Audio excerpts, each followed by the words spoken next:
সরাই দেব লাগাই দিব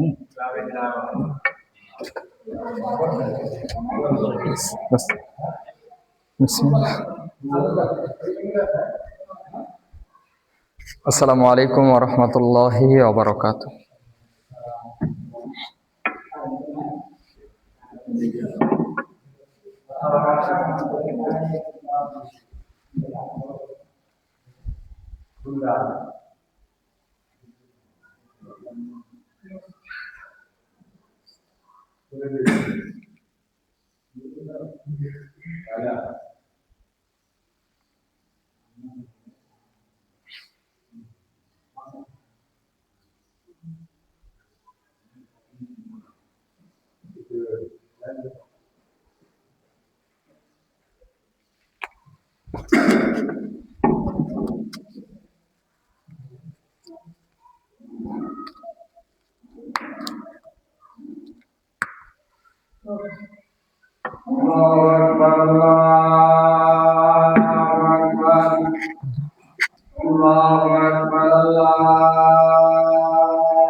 أشهد أن محمدا رسول الله أشهد أن محمدا رسول الله حي على الصلاة حي على الصلاة حي على الفلاح حي على الفلاح الله أكبر الله أكبر لا إله إلا الله.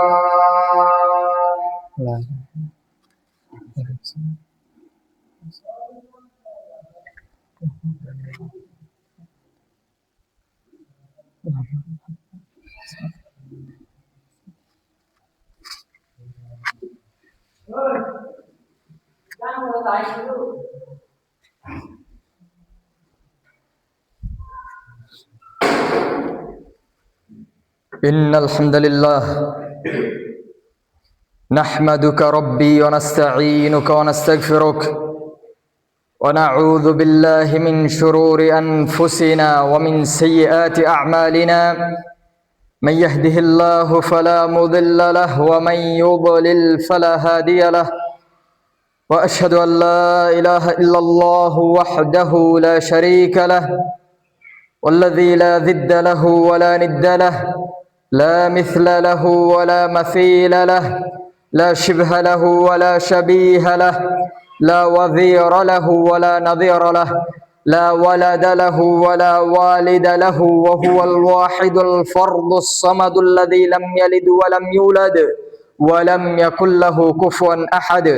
أما بعد فإن أصدق الحديث كتاب الله وخير الهدى هدى محمد صلى الله عليه وسلم وشر الأمور محدثاتها وكل محدثة بدعة وكل بدعة ضلالة وكل ضلالة في النار وأشهد أن محمدا عبده ورسوله صلى الله عليه وسلم تسليما كثيرا.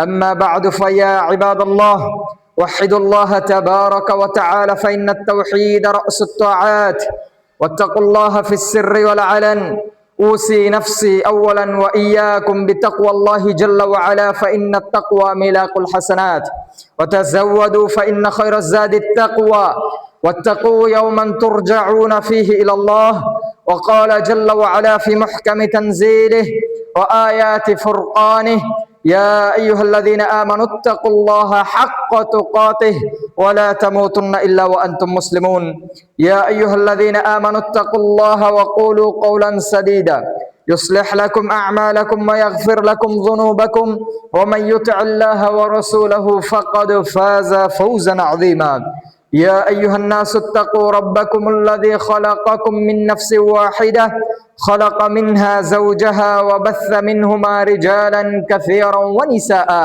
واتقوا الله الذي تساءلون به والأرحام إن الله كان عليكم رقيبا وقال رسول الله صلى الله عليه وسلم تركت فيكم أمرين لن تذلوا ما تمسكتم بهما كتاب الله وسنة نبيكم সম্মানিত সমবেত মুসল্লিবৃন্দ, সর্বাগ্রে প্রশংসা জ্ঞাপন করছে আল্লাহ রাব্বুল আলামিনের জন্য, যে মহান প্রতিপালক, আমাদের সৃষ্টিকর্তা, আমাদের রিজিক দাতা, আমাদের হায়াত ও মৌতের মালিক। যে মহান প্রতিপালক আমাদেরকে সর্বোত্তম অবয়বে সৃষ্টি করেছেন, যে মহান প্রতিপালক আমাদেরকে সুস্থ রেখে আজকের পবিত্র জুমার দিনে তার মসজিদে আসার তৌফিক দান করেছেন, সেই রবের প্রশংসা করছি আলহামদুলিল্লাহ। দরুদ ও সালাম বর্ষিত হোক সর্বযুগের সর্বশ্রেষ্ঠ মহামানবের প্রতি, যার আদর্শ অনুকরণ এবং অনুসরণেই মানব জাতির মুক্তি ও সফলতার একমাত্র পাথেয়। যেই মহামানবের আদর্শ এবং সুন্নাহ অনুসরণ ব্যতিরেকে কোন মানুষ ইহলৌকিক জীবনে এবং পরকালে সফলতা লাভ করতে পারে না। যার সুন্নাহ নিজেদের জীবনে বাস্তবায়ন করলেই কেবলমাত্র আল্লাহ রাব্বুল আলামিনের জান্নাত লাভ করা সম্ভব। যেই নবীর অবাধ্যতার মধ্যে আল্লাহ রাব্বুল আলামিনের নৈকট্য অর্জন করা সম্ভব নয়, সেই মহামানবের প্রতি দরুদ ও সালাম বর্ষণ করছি সাল্লাল্লাহু আলাইহি ওয়াসাল্লাম। সম্মানিত সমবেত মুসল্লিবৃন্দ, আমরা দাবি করি আমরা আহলুল হাদিস, আমরা সালাফি। সালাফি কারা? আহলে হাদিস কারা? সালাফি মানে কি? সালাফি তারা যারা আল্লাহ রাব্বুল আলামিনের কোরআন এবং নবী মুহাম্মদ সাল্লাল্লাহু আলাইহি ওয়াসাল্লামের হাদিসের অনুসরণ করে। সালাফি কারা? সালাফি তারা আহলুল হাদিস তারা যারা আল্লাহর রাসূল সাল্লাল্লাহু আলাইহি ওয়াসাল্লাম যা বলেছেন তার অনুসরণ করে। সালাফি তারা যারা আল্লাহ যা বলেছেন তা অনুসরণ করে। সালাফি তারা যারা মা ক্বাল আল্লাহ ওয়া মা ক্বালার রাসূল, আল্লাহ যা বলেছেন তা অনুসরণ করে, আল্লাহর নবী যা বলেছেন তার অনুসরণ করে। সালাফি তারা যারা আল্লাহর রাসূলের সাহাবা রাদিয়াল্লাহু আলাইহিম আজমাইনের পথে চলে, সাহাবাদের দেখানো পদ্ধতি অনুসরণ করে। সালাফি তারা যারা তাবেঈদের অনুসরণ করে। সালাফি তারা যারা আতবাউত তাবেঈনের অনুসরণ করে। সালাফি তারা যারা কোনো মতাদর্শের অনুসরণ করে না, যারা কোনো পীরের দেখানো পদ্ধতি অনুসরণ করে না, যারা কোনো বুজুর্গের কথাকে মানে না, যারা কোনো বড় হুজুরের দেখানো পদ্ধতিতে আমল করে না।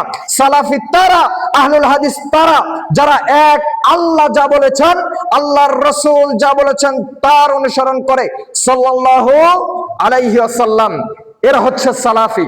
সালাফি মানে আল্লাহ যা বলেছেন তার পরিপূর্ণ অনুসরণ করতে হবে। সালাফি মানে রাসূলুল্লাহর কথাকে নিজের জীবনে বাস্তবায়ন করতে হবে। আল্লাহর রাসূল সাল্লাল্লাহু আলাইহি ওয়াসাল্লামের সুন্নাহকে নিজেদের সমাজে, নিজের আদর্শে, নিজের রাষ্ট্রে বাস্তবায়ন করার নাম হচ্ছে আহলুল হাদিস। সম্মানিত সমবেত মুসল্লিবৃন্দ, সালাফি মানে শুধুমাত্র মাযহাবীদেরকে গালাগালি করার নাম সালাফি নয়। শুধুমাত্র ইমাম আবু হানিফা রাহিমাহুল্লাহকে গালাগালি করার নাম সালাফি নয়। আহলুল হাদিস মানে অন্যান্য ইমামদেরকে গালমন্দ করার নাম আহলুল হাদিস নয়। যারা ইমাম আবু হানিফা রাহিমাহুল্লাহকে গালমন্দ করে তার ব্যাপারে কটু কথা বলে তারা আহলে হাদিস হতে পারে না। যারা ইমাম শাফি রাহিমাহুল্লাহর ব্যাপারে কটু মন্তব্য করে, যারা ইমাম শাফি রাহিমাহুল্লাহকে গালমন্দ করে, তারা আহলুল হাদিস নয়। যারা ইমাম মালিক রাহিমাহুল্লাহকে গালমন্দ করে, তারা আহলুল হাদিস নয়। যারা ইমাম আহমদ ইবনে হাম্বল রাহিমাহুল্লাহকে গালমন্দ করে, তারা আহলুল হাদিস নয়। আমরা বলি সকল ইমামদেরকে সম্মান করো, আমরা বলি সবাইকে ইহতিরাম করো, সবাইকে ইজ্জত করো, সবার সাথে আদবের সাথে কথা বলো। কিন্তু যদি মুহাম্মদুর রাসূলুল্লাহ সাল্লাল্লাহু আলাইহি ওয়াসাল্লামের কথা এসে যায়, আর সেই কথার বিপরীতে যদি কোনো ইমাম কথা বলে, যদি কোনো পীর কথা বলে, যদি কোনো বড় হুজুর কথা বলে, আমরা বলি আল্লাহর রাসূলের কথার বিপরীতে কোনো পীর, কোনো মাশায়েখ, কোনো ইমাম, কোনো বড় হুজুরের কথাকে আমরা প্রশ্রয় দেব না। সব ইমামের কথাকে, সব ওলিয়া উলিয়ার কথাকে, সব মানুষের মতাদর্শকে, পৃথিবীবাসী এক হয়ে গেলেও গোটা পৃথিবীর সবার কথাকে দেওয়ালে ছুঁড়ে মারতে হবে, কেবল অনুসরণ করতে হবে বিশ্বনবী মুহাম্মদুর রাসূলুল্লাহ সাল্লাল্লাহু আলাইহি ওয়াসাল্লামকে। এইটা হচ্ছে আহলে হাদিস, এইটা হচ্ছে সালাফি। আহলে হাদিস মানে রাসূল সাল্লাল্লাহু আলাইহি ওয়াসাল্লামের কথার উপর দিয়ে আর কোনো কথা চলবে না। আহলে হাদিস মানে আল্লাহ এবং আল্লাহর রাসূল সাল্লাল্লাহু আলাইহি ওয়াসাল্লাম যা বলেছেন তারই অনুসরণ করতে হবে, এর বিপরীতে অন্য কোনো কথা চলবে না। বাংলাদেশ পীর আর মাজারের দেশ। এদেশে অসংখ্য পীর খানকা তৈরি করে বসে আছে, অসংখ্য পীর নিজেদের দিকে ডাকছে, পীরেরা খানকা তৈরি করে তার মুরিদদেরকে নিজের দলের দিকে ডাকছে। এক এক পীর এক এক ভাবে নিজের দলের দাওয়াত দিচ্ছে। সব পীরই বলে আমি সঠিক, সবাই বলে আমার দলে আসো। এক পীর বলছে আমার দলে আসলে, আমার দলের সাথে থাকলে জান্নাত লাভ করতে পারবা। আরেক পীর বলছে আমার মুরিদ হলে কিয়ামতের দিন জাহাজ চালিয়ে হলেও পার করে দিব, অন্য কিয়ামতের দিন জাহাজ চালিয়ে হলেও পার করে দিব, টেনশন করা লাগবে না। সালাত সিয়াম যদি নাও থাকে, ইবাদত না করলেও অটোমেটিক জান্নাতে নিয়ে চলে যাব। আরেক পীর বলছে আমার খানকায় যদি আসো নামাজ রোজা লাগবে না, শুধু মুরিদ হয়ে বসে থাকো, কিয়ামতের দিন আল্লাহর সামনে দিয়ে মুরিদদেরকে, আল্লাহকে বৃদ্ধাঙ্গুলি দেখিয়ে মুরিদদেরকে নিয়ে জান্নাতে চলে যাব, আল্লাহকে পরোয়া করি না। এইটা হচ্ছে বাংলাদেশের পীরের অবস্থা। নাউজুবিল্লাহি মিন যালিক। এদেশে পীর আর মাশায়েখের অভাব নাই। এক এক পীর এক এক দিকে ডাকছে, এক এক পীর এক এক ভাবে মানুষকে দাওয়াত দিচ্ছে। সবাই বলে আমারটা সঠিক, কারটা মানবো? যখন আল্লাহর রাসূল সাল্লাল্লাহু আলাইহি ওয়াসাল্লাম, আল্লাহ রাব্বুল আলামিন বলছেন যখন তোমাদের মাঝে, মানুষদের মাঝে কথার ইখতিলাফ হবে, কথার মতানৈক্য হবে, মতভেদ তৈরি হবে, তখন তোমরা আল্লাহ এবং তার রাসূলের দিকে ফিরে যাবা। দেখবা আল্লাহ কি বলেছে, দেখবা তার রাসূল কি বলেছে। যদি গোটা দুনিয়াবাসী, যদি গোটা দুনিয়ার সকল পীর মিলে এক কথা বলে, যদি গোটা দুনিয়ার সব বড় হুজুর এক কথা বলে, যদি গোটা পৃথিবীর সব মানুষ মিলে একটা কথা বলে, আর বিশ্বনবী মুহাম্মদ সাল্লাল্লাহু আলাইহি ওয়াসাল্লামের কথা যদি আরেক দিকে চলে যায়, গোটা পৃথিবীবাসীর কথাকে পায়ের নিচে দাফন করে দিতে হবে। কেবলমাত্র অনুসরণ করতে হবে বিশ্বনবী মুহাম্মদ সাল্লাল্লাহু আলাইহি ওয়াসাল্লামের কথাকে। আমরা দাবি করি আহলুল হাদিস, আমরা দাবি করি আমরা সালাফি। সালাফি হন প্রকৃত সালাফি হন, প্রকৃত সালাফি হন, প্রকৃত আহলে হাদিস হন। আহলে হাদিসকে শুধু মুখে মুখে বলার নাম আহলে হাদিস। আহলে হাদিস সমাজে বাস করি মানে কি আহলে হাদিস? আহলে হাদিস মানে আহলে হাদিস সমাজে বাস করে এবং জন্মসূত্রে আহলে হাদিস, এর নামই কি আহলে হাদিস? কথা বলেন। আহলে হাদিস সমাজে বাস করি তার মানে কি আমি আহলে হাদিস? আমার আব্বা আহলে হাদিস ছিলেন, তার ঘরে জন্ম নিয়েছি, এর মানে কি আহলে হাদিস? আহলে হাদিস কোন পৈতৃক সম্পত্তি নয়। আহলে হাদিস কারো একার সংগঠন নয়। আহলে হাদিস কোন সংগঠনের নাম না। আহলে হাদিস কোন ব্যক্তি কেন্দ্রিক সংগঠনের নাম না। আহলে হাদিস কোন ব্যক্তির অনুসরণ করে না। আহলে হাদিস কোন মতাদর্শের অনুসরণ করে না। আহলে হাদিস কোন ব্যক্তির গড়া মাযহাব মানে না। আহলে হাদিস প্রত্যেক সূত্রে পাওয়া সম্পত্তি নয়। আহলে হাদিস হচ্ছে যেই ব্যক্তি প্রকৃত কোরআন এবং সুন্নাহর অনুসরণ করে, সেই ব্যক্তি আহলে হাদিস। তার মানে শুধুমাত্র আহলে হাদিস মসজিদে নামাজ পড়লেই আহলে হাদিস হওয়া যাবে না, শুধুমাত্র আহলে হাদিস সমাজে বাস করলেই আহলে হাদিস হওয়া যাবে না। আহলে হাদিস হতে হলে আল্লাহর রাসূলের হাদিসের অনুসরণ করতে হবে, আল্লাহর কোরআনের অনুসরণ করতে হবে। আহলে হাদিস দাবি করেন কিন্তু আপনি সালাত আদায় করেন না, কিসের আহলে হাদিস? আপনি নামাজ পড়েন না, কিসের আহলে হাদিস? সালাতের সময় হয়ে গিয়েছে, মসজিদে মুয়াজ্জিন আজান দিয়েছে, আপনি মনে করছেন 2 টাকার মুয়াজ্জিন 8,000 7,000 টাকার বেতনে চাকরি করে মুয়াজ্জিন আজান দিয়েছে, তার আজানে আমার সাড়া দিতে কেন হবে? আপনি মনে করেছেন মুয়াজ্জিন আজান দিয়েছে, মুয়াজ্জিন আমাদের কথাই চলে, আমরা যা বলি সেইভাবে উঠে আর বসে, ওর কথা আমার কেন শুনতে হবে? আপনি মনেই করেন নাই যে আজান মুয়াজ্জিন দিয়েছে মানে এটা মুয়াজ্জিনের ডাক নয়, এটা আল্লাহ রাব্বুল আলামিন আপনাকে 5 বার দৈনিক ডাক দিচ্ছেন সালাতের জন্য, তার গোলামি করার জন্য, তার আনুগত্যের জন্য ডাকছেন মুয়াজ্জিনের মাধ্যমে। আপনি সেটা পরোয়াই করেন না, অথচ আপনি আহলে হাদিস। আপনি আহলে হাদিস, সালাতের সময় হয়ে যায় আপনি গল্প গুজবে ব্যস্ত।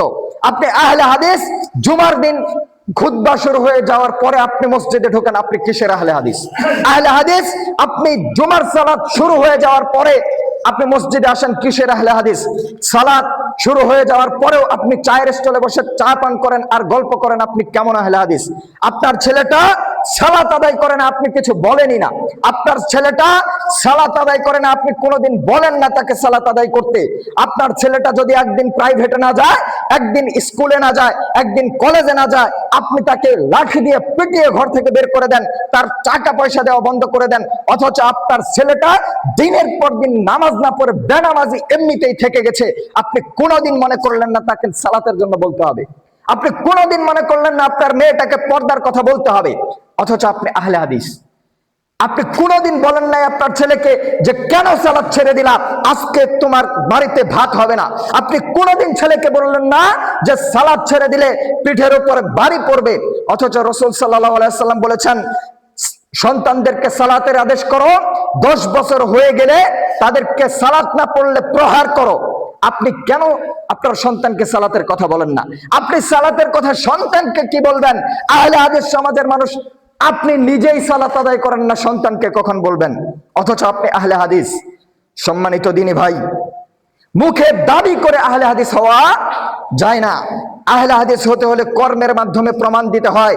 আব্দুল্লাহ ইবনে ফদল রাহিমাহুল্লাহর এলাকা আহলে হাদিস অধ্যুষিত এলাকা, এই এলাকায় কেন জুমার সালাত শুরু হয়ে যাওয়ার পরে আধা ঘন্টা পরে, 10 মিনিট 20 মিনিট পরে মানুষ মসজিদে প্রবেশ করবে? কেন এমনটা হলো?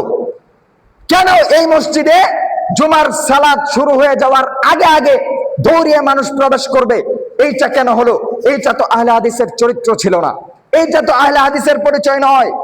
আপনি আপনার বাড়িতে পর্দার বাস্তবায়ন করতে পারেন না, আপনি কেমন আহলে হাদিস?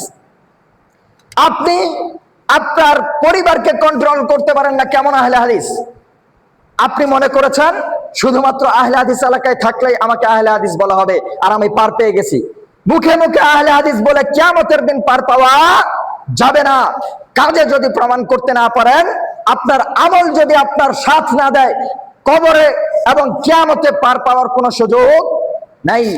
বিশ্বনবী মুহাম্মদ সাল্লাল্লাহু আলাইহি ওয়াসাল্লাম বলছেন যে আমার মেয়ে ফাতেমাকে বলছেন যে শোনো, তুমি যদি মৃত্যুবরণ করো, মারা যাওয়ার পরে আমি নবী মুহাম্মদ তোমার বাপ নবী হিসেবে, তোমার বাপ হিসেবে তোমার 2 পয়সা উপকার করতে পারবো না। এটা কার কথা? বিশ্বনবী মুহাম্মদ সাল্লাল্লাহু আলাইহি ওয়াসাল্লাম বলছেন যে আমি নবী হয়ে আমার মেয়ের উপকার করতে পারবো না, বাপ হিসেবে, আমি নবী হিসেবে আমার মেয়ে হয়ে তুমি এইটা আল্লাহর কাছে বলতে পারবে না যে আমি নবীর মেয়ে, আমাকে পার করে দেন, জান্নাতে দেন। নবীর মেয়ে হলেও যদি আমল ভালো না থাকে তাহলে তার জন্য জান্নাতে জায়গা হবে না। আর আপনি মনে করছেন আহলে হাদিস সমাজে বড় হয়েছি মানে, আহলে হাদিস সমাজে বাস করি মানে আমি জান্নাত কিনে নিয়েছি। জি না, এটা ভুল। আহলে হাদিস হতে হলে আপনাকে আমলের মাধ্যমে, ইখলাসের মাধ্যমে, তাকওয়ার মাধ্যমে আহলে হাদিস হতে হবে। সম্মানিত দিনী ভাই, আপনার এলাকায় গান বাজনা চলে, বেপরদা হয়ে রাস্তাঘাটে মহিলারা চলাফেরা করে, আপনার কোনো পরোয়াই নাই। আপনি আহলে হাদিস, আপনার মেয়েটা রাস্তাঘাটে বেপরদা হয়ে চলছে, আপনি কোনোদিন বলেন না যে কেন তুমি বেপরদা হয়ে রাস্তাঘাটে গেলা। আপনার মেয়েটা কলেজ ভার্সিটিতে যায়, পর্দা ছাড়া, বুরকা ছাড়া কলেজ ভার্সিটিতে পড়ে, অথচ আপনি কোনোদিন তাকে বললেন না যে পর্দাটা করতে হবে। আপনার স্ত্রী রাস্তাঘাটে বের হয়ে ওই যে ধান শুকাচ্ছে, ওই যে রাস্তাঘাটে বের হয়ে কাজ করছে, আপনি কোনোদিন বললেন না যে তোমাকে ঘরের মধ্যে থাকতে হবে, এই কাজ তোমার এখানে কেন? অথচ আপনি আহলে হাদিস, আপনার বাড়ির মেয়ে, আপনার বাড়ির পুত্রবধূ, আপনার স্ত্রী বাজারে ঘোরাফেরা করে বেপরদা হয়ে, আপনার কোনো পরোয়াই নাই, আপনি কিছু বলেনই না, আপনি মনেই করেন না। অথচ আল্লাহর রাসূল বলছেন 3 শ্রেণীর মানুষ জান্নাতে যাবে না। সালাসাতুল লা ইয়াদখুলুনাল জান্নাতা আবাদা, 3 শ্রেণীর মানুষ কখনো জান্নাতে যাবে না। এক শ্রেণীর মানুষ হচ্ছে দায়ুস। দায়ুসকে, যেই ব্যক্তি পরিবারের অশ্লীলতাকে মেনে নেয়, যেই ব্যক্তি তার পরিবার অশ্লীল বেহায়াপনাকে প্রশ্রয় দেয়, সে কিছু বলে না। যেই ব্যক্তি মসজিদে বসে তসবিহ টিপে, যেই ব্যক্তি মসজিদে বসে সালাত আদায় করতে করতে কপালে কালো দাগ ফেলে দিয়েছে, কিন্তু তার মেয়েটা রাস্তাঘাটে বেপরদা হয়ে চলে, তার স্ত্রী বাড়ির সামনে এসে মানুষের মধ্যে এসে কাজ করে বেপরদা হয়ে, সে কিছু বলে না। তার পুত্রবধূ বাজারে যায় বাজার করতে, সে কিছু বলে না। তার ছেলেটা বেপরদা হয়ে আরেক মেয়ের সাথে, বেগানা নারীর সাথে প্রেম করে বেড়াচ্ছে, সে কিছু বলে না। মেয়েটা কলেজে আরেক ছেলের হাত ধরে ঘুরছে পার্কে, সে কিছু বলে না। আল্লাহ রাসূল বলছেন এই ব্যক্তি জান্নাতে যাবে না।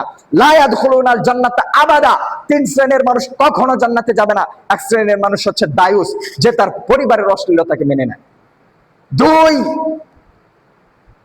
মুদমিনুল খামর, যেই ব্যক্তি নেশাদার দ্রব্য পান করে, তামাক, জর্দা, বিড়ি, সিগারেট, গুল, জর্দা, ইয়াবা, ফেন্সিডিল, মদ, যা কিছু আছে, যেই ব্যক্তি মদ পান করে, মাদক দ্রব্য পান করে, নেশাদার দ্রব্য খায়, এই ব্যক্তি জান্নাতে যাবে না। 3 নাম্বার হচ্ছে আর রজলাতু মিনান নিসা, যেই মহিলারা পুরুষদের মতো হাঁটা চলা করে, যেই মহিলারা রাস্তাঘাটে বুক ফুলিয়ে চলাফেরা করে, যেই মহিলারা শার্ট প্যান্ট পরে চলাফেরা করে, পুরুষদের মতো বেহায়ার মতো নিজেকে প্রদর্শন করে বেড়ায়, এই মহিলারা জান্নাতে যাবে না। আপনি তো দাবি করেন আপনি আহলে হাদিস, আপনার পরিবার কেন এমন হলো? আপনার পরিবারে কেন আপনি পর্দা মেনটেন করতে পারেন না? আপনার ছেলেকে কেন আপনি সালাতের জন্য বলতে পারেন না? আপনি কেন আপনার স্ত্রীকে কন্ট্রোল করতে পারেন না? আপনার ছেলেটা কেন নামাজ পড়ে না? আপনি কোনোদিন কেন বলেন না যে সালাত আদায় করতে হবে? আপনার মেয়েকে আপনি কেন বলতে পারেন না? আপনি বলেন যে বলি তারা শুনে না, কেন আপনার কথা শুনবে না? আপনি বাপ হয়েছেন, আপনার কথা শুনবে না মানে সালাত না আদায় করলে বলতে হবে। বাপ হয়ে থাকলে পুত্রকে বলতে হবে, নামাজ না পড়লে বাড়িতে জায়গা হবে না, পিটিয়ে বাড়ি থেকে বের করে দিতে হবে, এর নাম হচ্ছে বাপ। মাকে বলতে হবে সালাত না পড়লে, নামাজ না পড়লে আজকে বাসায় ভাত রান্না হবে না, ভাত জুটবে না, এটা হচ্ছে মা। মাকে বলতে হবে নামাজ না পড়লে বাসায় থাকতে দেওয়া যাবে না। বাবাকে বলতে হবে সালাত না পড়লে পিটিয়ে বাসা থেকে বের করে দিব, বাসায় ঢুকতে পারবে না, এটা হচ্ছে বাপ। আপনি কেমন পিতা, আপনার কথা সন্তান শুনবে না মানে? আপনি তাহলে সংসার করেন কেন? আপনি সংসারের দায়িত্ব নিয়েছেন কেন? আপনি সংসার ছেড়ে দিয়ে জঙ্গলে চলে যান না, জঙ্গলে গিয়ে বসবাস করেন, সমাজে কেন বসবাস করেন? কেন আপনি 3, 4 জন, 5 জন, 6 জন সদস্যের দায়িত্ব ধরে আছেন? পরিবারের 3টা মেয়ে, 2টা ছেলে, একটা স্ত্রী, পুত্রবধূ, এদের দায়িত্ব কেন আপনি নিয়েছেন? যদি কন্ট্রোল করতে না পারেন, যদি আপনি এদেরকে পর্দায় না রাখতে পারেন, নামাজের কথা না বলতে পারেন, দ্বীনের কথা না বলতে পারেন, এদেরকে আপনি কেন দায়িত্ব নিয়ে বসে আছেন? দায়িত্ব ছেড়ে দিয়ে জঙ্গলে চলে যান। দায়িত্ব নিয়ে বসে থাকার দরকার নাই। যদি দায়িত্ব নিয়ে বসে থাকেন তাহলে সেই দায়িত্ব পালন করার নাম হচ্ছে দায়িত্বশীল। প্রত্যেক দায়িত্বশীল সম্পর্কে জিজ্ঞাসা করা হবে। রাসূল সাল্লাল্লাহু আলাইহি সাল্লাম বলছেন কুল্লুকুম রাইন ওয়া কুল্লুকুম মাসউলুন আন রাইয়াতিহি, প্রত্যেক ব্যক্তি দায়িত্বশীল, প্রত্যেককে তার দায়িত্ব সম্পর্কে জিজ্ঞাসা করা হবে। ব্যক্তিকে তার নিজের সম্পর্কে জিজ্ঞাসা করা হবে, পরিবার প্রধান পিতাকে তার অধীনস্থ সন্তান, বিবি, বাল বাচ্চা সম্পর্কে জিজ্ঞাসা করা হবে, সমাজের অধিপতিকে, চেয়ারম্যানকে সমাজ সম্পর্কে জিজ্ঞাসা করা হবে, রাষ্ট্রের এমপিকে তার জেলার মানুষ সম্পর্কে জিজ্ঞাসা করা হবে, প্রধানমন্ত্রীকে গোটা দেশ সম্পর্কে জিজ্ঞাসা করা হবে। প্রত্যেক ব্যক্তি তার নিজের জায়গা থেকে দায়িত্বশীল। প্রত্যেক ব্যক্তি যদি তার দায়িত্বের জায়গাতে অবহেলা করে, কিয়ামতের দিন পার পাওয়ার সুযোগ নাই। সম্মানিত দ্বীনী ভাই, বলছিলাম আহলে হাদিস হন প্রকৃত আহলে হাদিস। আহলে হাদিস হন প্রকৃত আহলে হাদিস। আপনি আহলে হাদিস সমাজের মানুষ। ঈদের সময়, বিবাহের সময় আপনার বাড়িতে বক্সে গান বাজনা বাজে, আপনার এলাকায় বক্সে আওয়াজ করে গান বাজনা বাজে, আপনার এলাকায় বড় প্যান্ডেল করে গানের আসর বসানো হয়, অনুষ্ঠান হয়, আপনি কিছু বলেন না, বাধাও দেন না। আপনি কিছু বলেন না, বাধাও দেন না, এটা হচ্ছে আপনার পরিবেশ, আপনার পরিস্থিতি। আপনার মেয়ের বিবাহের দিন গায়ে হলুদের অনুষ্ঠান করলেন ধুমধাম করে, যেই অনুষ্ঠানে এলাকার সব যুবক ছেলেরা, চাচাতো খালাতো ফুফাতো ভাইরা এসে আপনার মেয়েটার গালে হাত দিয়ে হলুদ লাগিয়ে দিচ্ছে। আপনি দেখেন আর মুস্কি মুস্কি হাসেন, আপনার লজ্জাও করে না, শরমও করে না। আপনি বলেন একদিনই তো, আজকের দিন পর্দা করার দরকার নাই। আপনি বলেন একদিন একটু হলুদ মাখালে কিছু হয় না। আপনি বলেন একদিন একটু নারী পুরুষ চাচাতো খালাতো ভাই বোনেরা মিলে আনন্দ করবে, এটা দোষের কিছু না। এই বয়সে একটু করেই, আপনি বলেন এই বয়সে একটু করেই থাকে। ছেলেটা সিগারেট খায়, এই বয়সে একটু করেই থাকে। ছেলেটা পার্কে মেয়েদেরকে নিয়ে ঘুরে, আপনি বলেন এই বয়সে একটু একটু এগুলা করেই, কিছু মনেই করেন না। অথচ আপনি আহলে হাদিস, আপনার সমাজে গান বাজে, সাহাবারা, আপনি বলেন আপনি সাহাবাদের অনুসারী, আপনি আল্লাহর রাসূলের অনুসারী, অথচ সাহাবায়ে কেরামগণ গান বাজলে গানের আওয়াজ যাতে কানে না আসে এই জন্য কানে আঙুল দিয়ে চলতেন। বাজারে যখন যেতেন কানে আঙুল দিয়ে রাখতেন যাতে গানের আওয়াজ না আসে। আর আপনার ঘরে আপনার ছেলেটা কানে হেডফোন দিয়ে গান শুনছে। আপনার ছেলে মেয়ে মিলে, আপনার এলাকার ভাতিজারা ছেলেরা মিলে বক্স ভাড়া করে ঈদের দিন বক্সে করে গান বাজিয়ে সারা এলাকা মাতিয়ে বেড়ায়, আপনি কিছু বলেনই না, আপনার বলার সামর্থ্য নাই। অথচ আপনি আহলে হাদিস এলাকার মানুষ, সম্মানিত দিনী ভাই, আহলে হাদিস হন প্রকৃত আহলে হাদিস। নিজের সমাজে, নিজের এলাকায়, নিজের জীবনে, নিজের রাষ্ট্রে ইসলাম বাস্তবায়ন করার চেষ্টা করুন। ইসলামী নীতি নৈতিকতা, ইসলামী আদর্শকে বাস্তবায়ন করার চেষ্টা করুন, তবেই প্রকৃত আহলে হাদিস হতে পারবেন। শুধুমাত্র মুখে আহলে হাদিস বলিয়া উড়িয়ে কিয়ামতের দিন পার পাওয়া যাবে না। সম্মানিত সুধী, সম্মানিত দিনী ভাই, সময় শেষের দিকে, শেষ করে দিব তার আগে আপনাকে আরেকটি কথা বলে যেতে চাই। আপনি এই কিছুদিন পরেই দেখবেন ফিফা ওয়ার্ল্ড কাপ শুরু হবে না? ফিফা ওয়ার্ল্ড কাপ শুরু হবে, ফুটবল খেলা। এই ফুটবল নিয়ে সমাজের ছেলে মেয়ে মাতামাতি করবে। ফুটবল নিয়ে সমাজের ছেলে মেয়েরা নাচানাচি করবে, এখন থেকেই শুরু হয়ে গেছে, শুরু হয়েছে না? ফুটবল নিয়ে সমাজের ছেলেরা লাফালাফি করছে, মাতামাতি করছে। আর্জেন্টিনা ব্রাজিলের পতাকা নিজেদের বাসার ছাদে লাগিয়ে রেখেছে। ছেলে মেয়েগুলো ব্রাজিল আর্জেন্টিনার জার্সি গায়ে দিয়ে ঘুরছে আর নিজেদেরকে মুসলিম বলে দাবি করছে। এই ছেলেরা জানে না ব্রাজিল আর্জেন্টিনাকে। বাসার ছাদে ব্রাজিলের পতাকা লাগিয়েছে, বাসার ছাদে আর্জেন্টিনার পতাকা লাগিয়েছে, নিজের গায়ে আর্জেন্টিনা ব্রাজিলের জার্সি পরে আবার সালাতেও আসে। এদের লজ্জাও করে না, এদের শরমও করে না। এই ছেলে, তুমি জানো ব্রাজিলকে? তুমি জানো আর্জেন্টিনাকে? ওরা ইহুদি, ওরা খ্রিস্টান, ওরা ইহুদি, ওরা খ্রিস্টান। ব্রাজিল আর্জেন্টিনা এরা কাফের, এরা বেহিসাবে জাহান্নামী। এরা যদি আজকে মারা যায়, এদের হাসর নাসর হবে জাহান্নামীদের সাথে।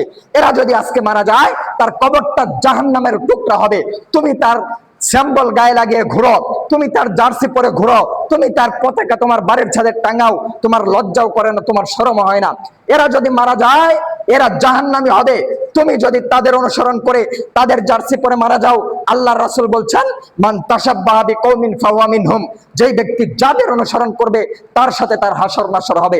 আজকে যদি তোমার গায়ে মেসির জামাটা থাকে, তোমার গায়ে যদি নেইমারের জামাটা থাকে, কিয়ামতের দিন মুসলিমদের কাতারে দাঁড়াতে পারবেন না, ওদের কাতারেই দাঁড়াতে হবে। তোমার বাড়ির ছাদে যদি আর্জেন্টিনা ব্রাজিলের পতাকা থাকে, কিয়ামতের দিন লা ইলাহা ইল্লাল্লাহর নিচে দাঁড়ানোর সৌভাগ্য হবে না, ওদের পতাকার নিচেই দাঁড়াতে হবে। তুমি আর্জেন্টিনা ব্রাজিলের পতাকা গায়ে দিয়ে নিজেকে খুব শিক্ষিত মনে করে ফেলেছ। তুমি নিজেকে শিক্ষিত প্রমাণ করতে চাও। ইহুদিদের জার্সি গায়ে পরে, খ্রিস্টানদের জার্সি গায়ে পরে তুমি নিজেকে শিক্ষিত প্রমাণ করতে চাও। তোমাকে যে ব্যক্তি শিক্ষিত বলে ও মূর্খ, তোমাকে যে শিক্ষিত বলে ও নিজেও মূর্খ, কারণ ও জানে না কাকে শিক্ষিত বলতে হয়। তুমি মনে করেছো তাদের তাদের জার্সি, তাদের পতাকা নিজের বাড়িতে টানিয়ে এটাই আধুনিক যুগের মডেল, এটাকেই তুমি আধুনিকতা মনে করেছো। অথচ তুমি জানো না ব্রাজিলকে, তুমি জানো না আর্জেন্টিনাকে। আর্জেন্টিনা হচ্ছে ইহুদি, আর্জেন্টিনা হচ্ছে খ্রিস্টান, ব্রাজিল হচ্ছে ইহুদি খ্রিস্টানের দল। এরা তোমার দেশ, তোমার জাতি ভাই ফিলিস্তিনে যখন মুসলিমদেরকে গণহত্যা করা হচ্ছিল, ফিলিস্তিনে যখন মুসলিমদেরকে নিধন করা হচ্ছিল, তখনই আর্জেন্টিনা, ব্রাজিল, তখনই ইহুদি খ্রিস্টানরা ইসরায়েলকে সমর্থন করেছে। এটা হচ্ছে ইহুদি নাসারা, তারা তাদেরকেই ভালোবাসে।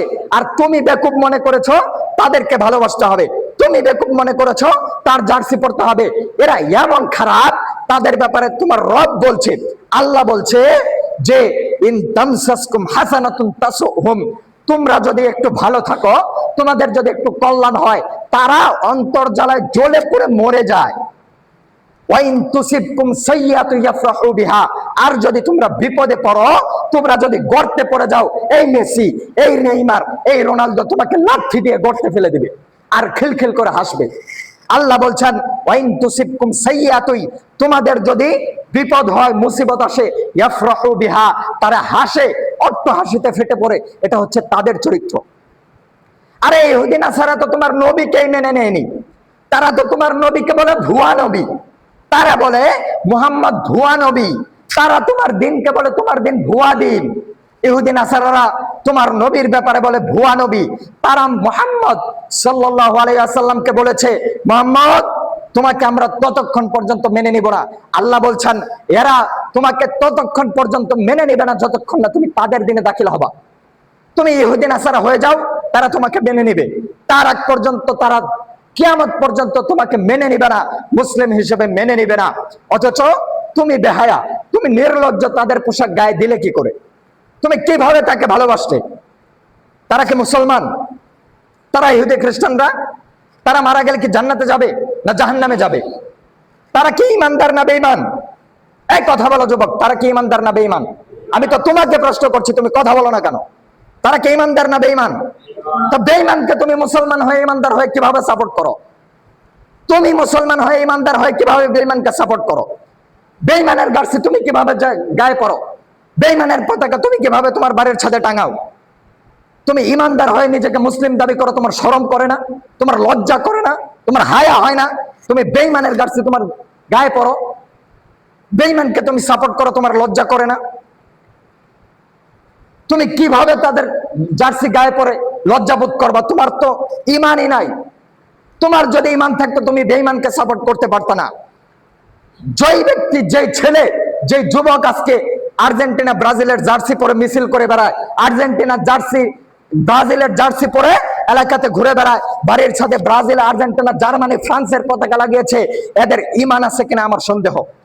এদের ইমানের মধ্যে ত্রুটি আছে।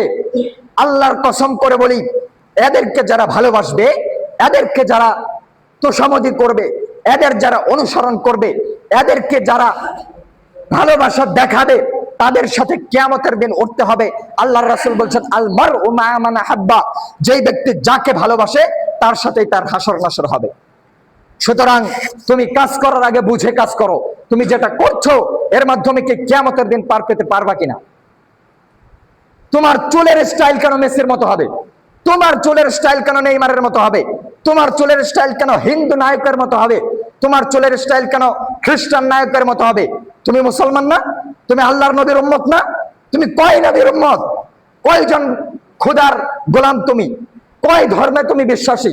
তুমি যদি আল্লাহকে বিশ্বাস করো, তুমি যদি বলো তোমার নেতা মুহাম্মদ সাল্লাল্লাহু আলাইহি ওয়াসাল্লাম, তুমি যদি বলো তোমার দিন ইসলাম, তাইলে তো তোমার রোল মডেল হতো ইসলামী আদর্শ, তাইলে তো তুমি ফলো করতো তোমার নবীকে।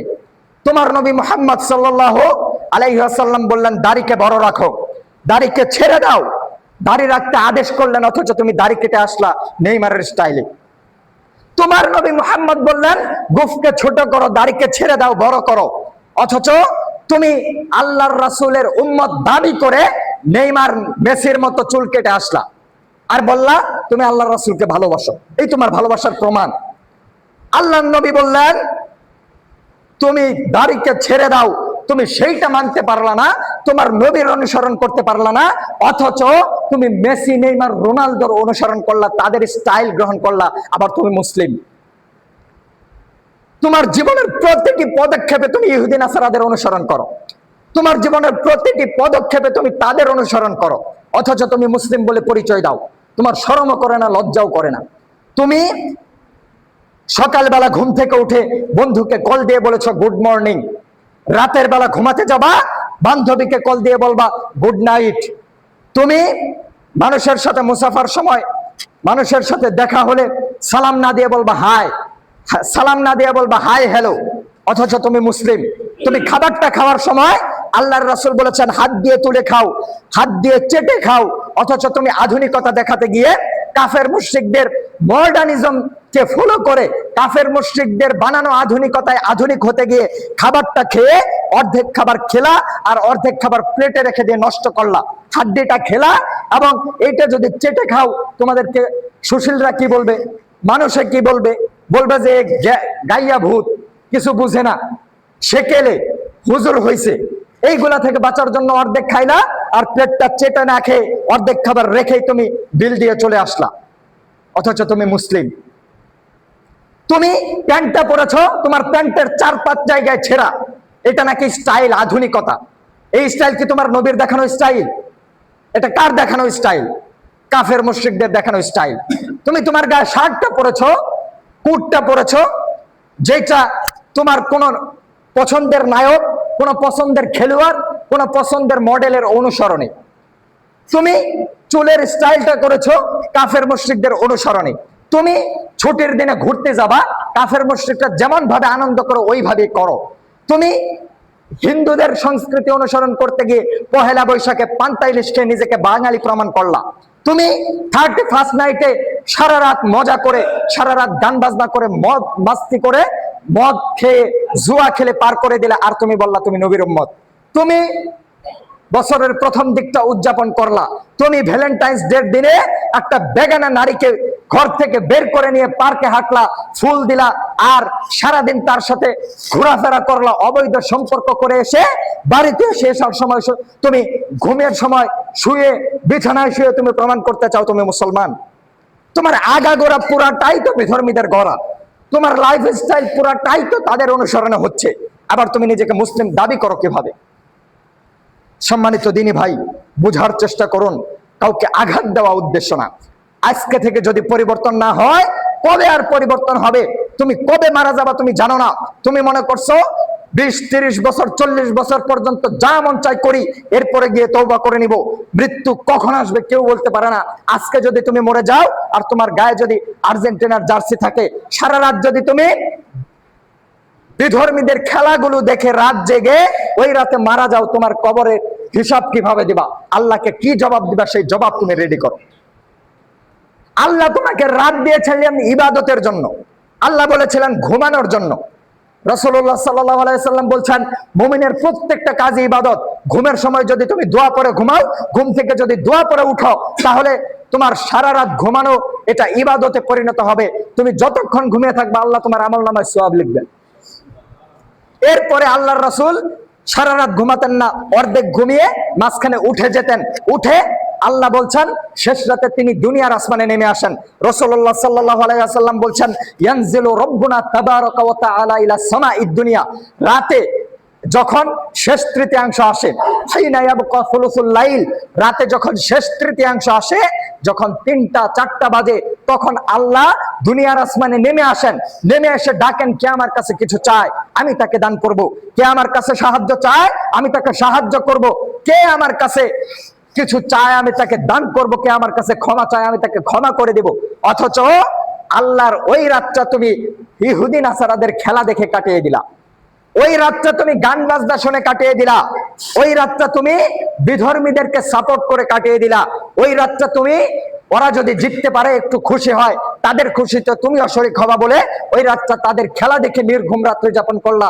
অথচ এই যুবক, তুমি একটা দিনও বছরে একটা দিনও আল্লাহর জন্য 1 ওয়াক্ত তাহাজ্জুদ 2 রাকাত তাহাজ্জুদের সালাত আদায় করো নাই। একদিনও তুমি রাতে উঠে 2 ফোঁটা চোখের পানি ফেলো নাই, 2 রাকাত নফল সালাত আদায় করো নাই। অথচ রাতের পর রাত, এই খেলা শুরু হওয়ার পর থেকে রাতের পর রাত প্রত্যেকটা খেলা তুমি রাত জেগে দেখো, তোমার হায়া হয় না, লজ্জা হয় না। সম্মানিত সমবেত মুসল্লিবৃন্দ, শুধু তাই না, এই যুবকদের এত অধপতন, এরা এত নিচে নেমে গেছে, কেউ কেউ তো এদের জন্য আবার হাত তুলে দোয়াও করে। কাফের মুশরিকদের জন্য এরা দোয়াও করে। এরা এত খারাপ, কাফের মুশরিকদের জন্য দোয়া করে আবার বলে ইনশাল্লাহ আমার দলটা জিতবে। আর্জেন্টিনা যাতে জিতে আপনি একটু দোয়া করেন যাতে জিততে পারে ইনশাল্লাহ। অমুক দিন ব্রাজিলের খেলা, আপনারা একটু দোয়া করেন যাতে আমার দলটা জিততে পারে। আবার দাঁড়িয়ে বলছে আমার দল অমুক তারিখে খেলা জিতবে ইনশাল্লাহ। মানে ইনশাল্লাহ কোথায় বলতে হয় তাও বুঝে না।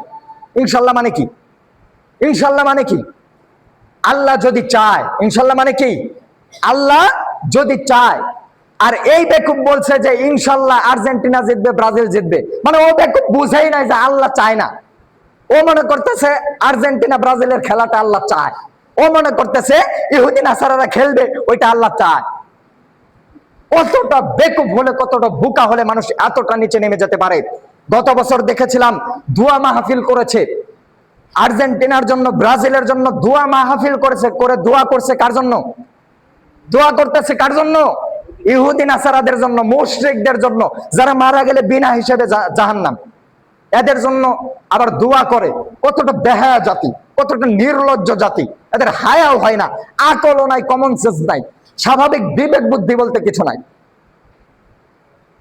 আল্লাহর রাসূল সাল্লাল্লাহু আলাইহি ওয়াসাল্লাম, আল্লাহ রাব্বুল আলামিন বলছেন তোমাদেরকে মুসলিমদের জন্য সবচেয়ে খারাপ, সবচেয়ে দুশমন, সবচেয়ে শত্রু ভাবাপন্ন মনোভাব যাদের, তারা হচ্ছে ইহুদি আর তারা হচ্ছে মুশরিক হিন্দু। হিন্দু এবং ইহুদিরা, এই মুশরিকরা ইসলামের চিরশত্রু। আজীবন কিয়ামত পর্যন্ত ক্ষতি করার চেষ্টা করবে। কিয়ামত পর্যন্ত তারা মুসলিমদের ভালো চাইবে না। আল্লাহ বলছেন, আল্লাহর রাসূলকে বলছেন, মুহাম্মদ এরা কোনোদিন তোমার ভালো চাইবে না। আপনি হিন্দু হয়ে যান, আপনি ইহুদি হয়ে যান, খ্রিস্টান হয়ে যান, তাহলে তারা আপনাকে মেনে নেবে। মুসলিম থাকা অবস্থায় তারা কোনোদিন তোমাদেরকে মেনে নেবে না। অথচ তুমি তাদের জন্য দোয়া করলা, তুমি তাদের জন্য ইনশাল্লাহ বললা। সম্মানিত সমবেত মুসল্লিবৃন্দ, সুতরাং এখন থেকেই নিজের ঈমান, আমল, আকীদাকে বাঁচান। এমন যাতে না হয় তাদের খেলা দেখতে গিয়ে আপনার ঈমান চলে গেছে, তাদের সাপোর্ট করতে গিয়ে আপনার ঈমান চলে গেছে। এমন যাতে না হয় তাদের জার্সিটা গায়ে নিয়ে আপনার মৃত্যু হয়ে গেছে, কিয়ামতের দিন আপনি মুহাম্মদ সাল্লাল্লাহু আলাইহি ওয়াসাল্লামের দরজা দাঁড়াতে পারেন নাই। এমন যাতে না হয়। ওই দিন আসার আগেই নিজেকে পরিবর্তন করেন, বুঝার চেষ্টা করেন, প্রকৃত আহলে হাদিস হন। আহলে হাদিস মুখে মুখে বলে হওয়ার চেষ্টা করিয়েন না, আমলের দ্বারা, ইমানের দ্বারা, নিজের তাকওয়ার দ্বারা, দিনদারের দ্বারা, পরহেজগারের দ্বারা আহলে হাদিস হওয়ার চেষ্টা করেন। আল্লাহ আমাদেরকে বুঝার তৌফিক দান করুন, আমিন।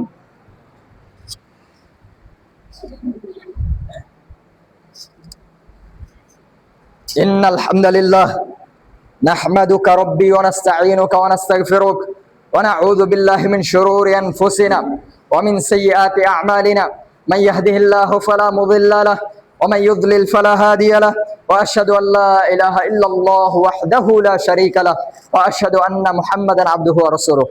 وقال جل وعلا في محكم تنزيله إن الله وملائكته يصلون على النبي يا أيها الذين آمنوا صلوا عليه وسلموا تسليما اللهم صل وسلم على نبينا محمد وعلى آل محمد كما صليت على إبراهيم وعلى آل إبراهيم إنك حميد مجيد اللهم بارك على محمد وعلى آل محمد كما باركت على إبراهيم وعلى آل إبراهيم إنك حميد مجيد।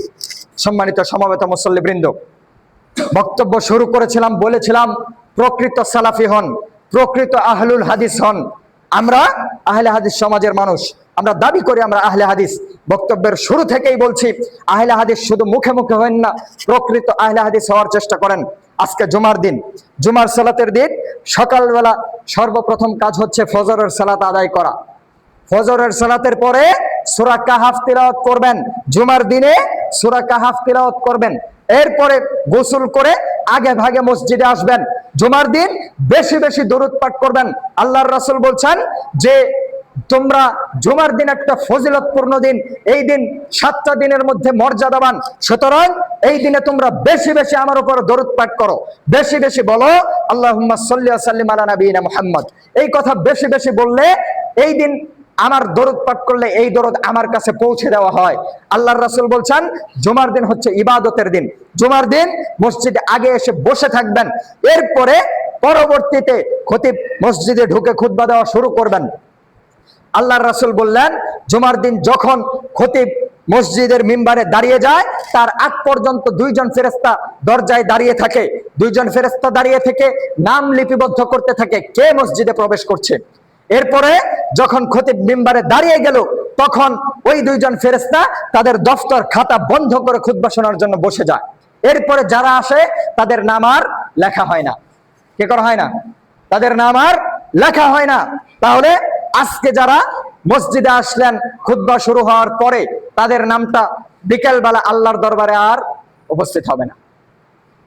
দুইজন ফেরেশতা মসজিদের বারান্দায় গেটে দাঁড়িয়ে ছিল দুই পাশে, ততক্ষণ পর্যন্ত তারা নাম লিখেছে, অমুকের ছেলে অমুক মসজিদে ঢুকছে, তারা নাম লিখেছে।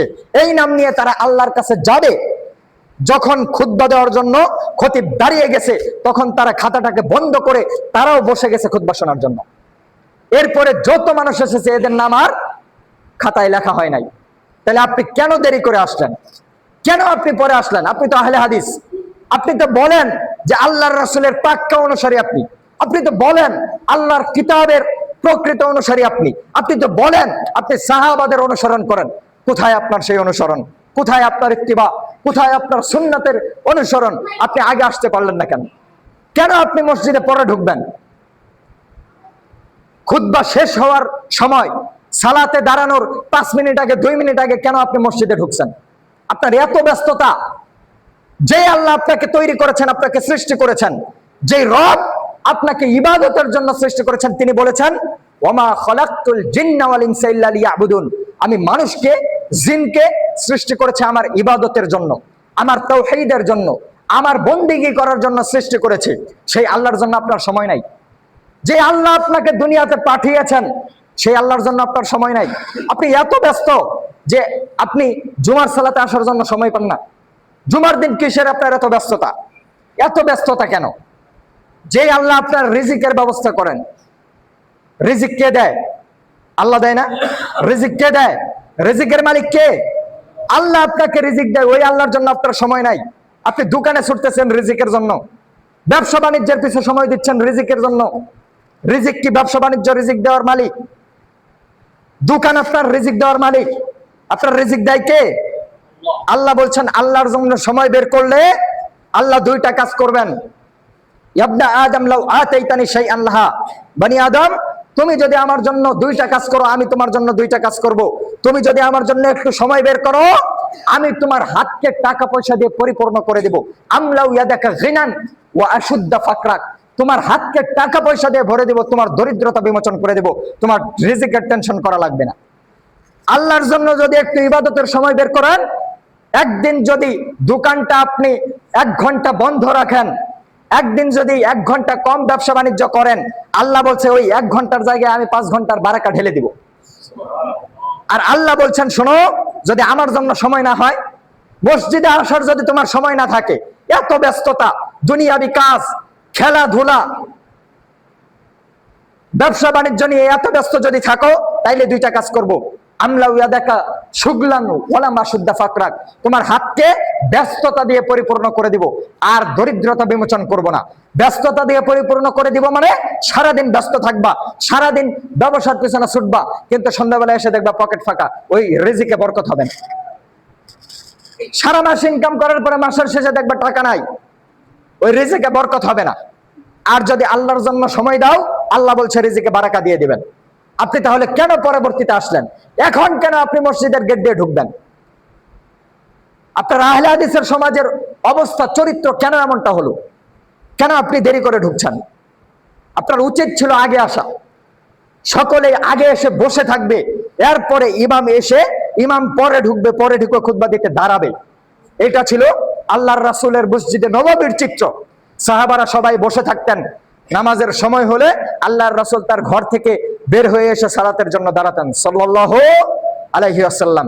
আর আপনার সমাজের চিত্র, ইমাম সাহেব এসে বসে থাকে মাছি মারার জন্য, মুসল্লি পাওয়া যায় না।